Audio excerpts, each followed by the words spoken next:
Cette chose dont la récompense parvient au serviteur d'Allah subhanahu wa ta'ala dans sa tombe et après sa mort.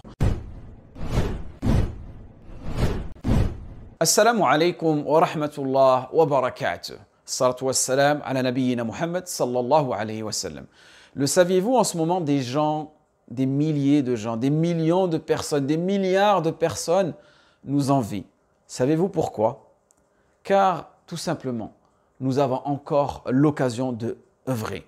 Nous avons la force d'œuvrer, nous avons la capacité d'œuvrer, alors que ces milliards de personnes recouvertes par la terre ne peuvent plus rien accomplir, ne peuvent plus rien faire au moment où leur âme est sortie de leur corps et ils ne peuvent plus rien œuvrer, ne serait-ce juste remuer leurs lèvres pour prononcer le mot d'Allah.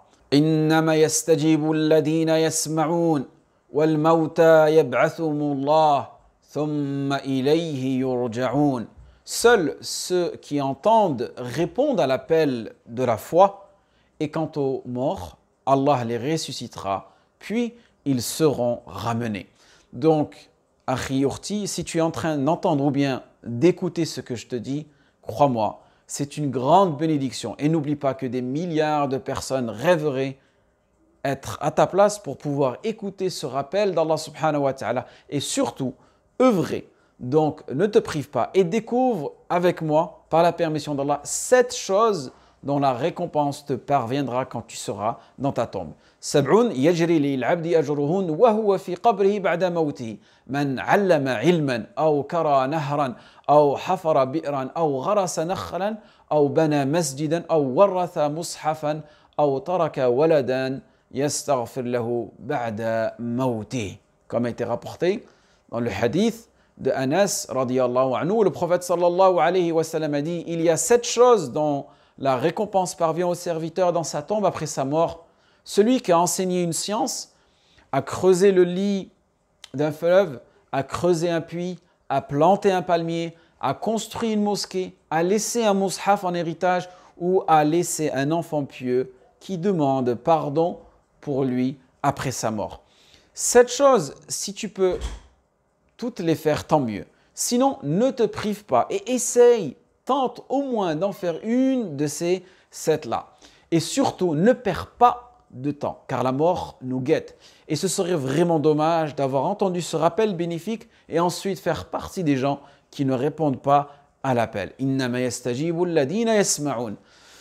Numéro 1, enseigner une science. La meilleure des sciences, c'est celle de Qala Allah, Qala Rasul sallallahu alayhi wa sallam. Enseigne toute parole, tout moyen qui servira à la propagation, à la compréhension du Coran et de la Sunna. Donc n'hésite pas de partager toute parole qui amènera vers Allah et son prophète. Chose numéro 2, creuser le lit d'un fleuve pour faciliter l'irrigation de l'eau pour les plantes, les animaux et les humains. Chose numéro 3, creuser un puits fait partie des meilleures aumônes. Une femme est rentrée au paradis car elle a abreuvé un chien. Que dire celui qui abreuverait des millions de personnes, des milliers ou des centaines de personnes. Numéro 4, planter un palmier. Après avoir abreuvé, il est important de nourrir les gens. Et le dattier, An-Nakhla, fait partie des arbres les plus bénéfiques car il dispose d'une longévité importante, son rendement fruitier est élevé et il a besoin de peu d'entretien. Je pense que c'est pour cette raison qu'Allah subhanahu wa ta'ala a donné l'exemple du palmier dans le Coran et il l'a comparé à la parole du tawhid. Une parole simple qui a beaucoup de bienfaits sur le corps et l'âme. Numéro 5, construire une mosquée ou participer à sa construction. Imagine-toi être la cause d'un endroit où les gens se rejoindront, pas pour commettre des turpitudes, mais un endroit où les gens prieront ensemble, liront le Coran ensemble, s'aimeront en Allah. Allahu Akbar.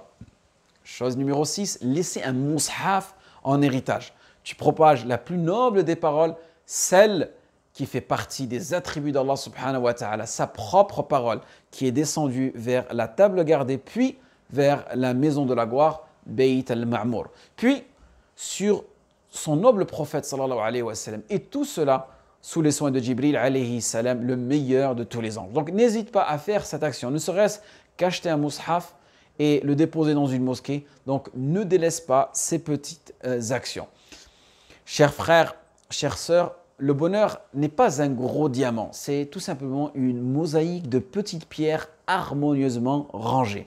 Et si tu veux arriver au bonheur de cette vie et dans l'au-delà, œuvrer.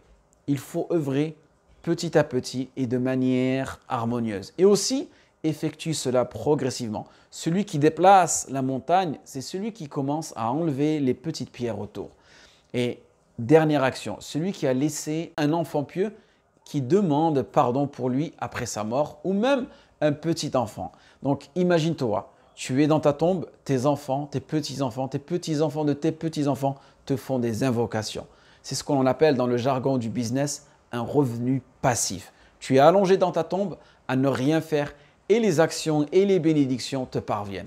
Et maintenant, vous comprenez pourquoi mettre un enfant au monde, l'élever, l'éduquer dans la droiture et la bonté est une tâche difficile, car sa récompense est énorme et très peu de personnes en prennent conscience. Maintenant que tu as découvert ces 7 actions, passe à l'action. Bien sûr, selon ta capacité. Le but à travers ces actions, c'est de manifester ton amour pour Allah subhanahu wa ta'ala et aussi le suivi de son prophète sallallahu alayhi wa sallam pour récolter les bienfaits dans cette dunya et dans la akhira. Donc Allah subhanahu wa ta'ala met à notre disposition des moyens qui sont faciles, qui sont atteignables, qui sont mesurables, qui sont réalisables pour un objectif commun que tout musulman recherche, l'agrément, la satisfaction d'Allah subhanahu wa ta'ala, en espérant que ce rappel a été bénéfique pour vous et moi. Waffaqakumullah lima yuhibbu wa yarda.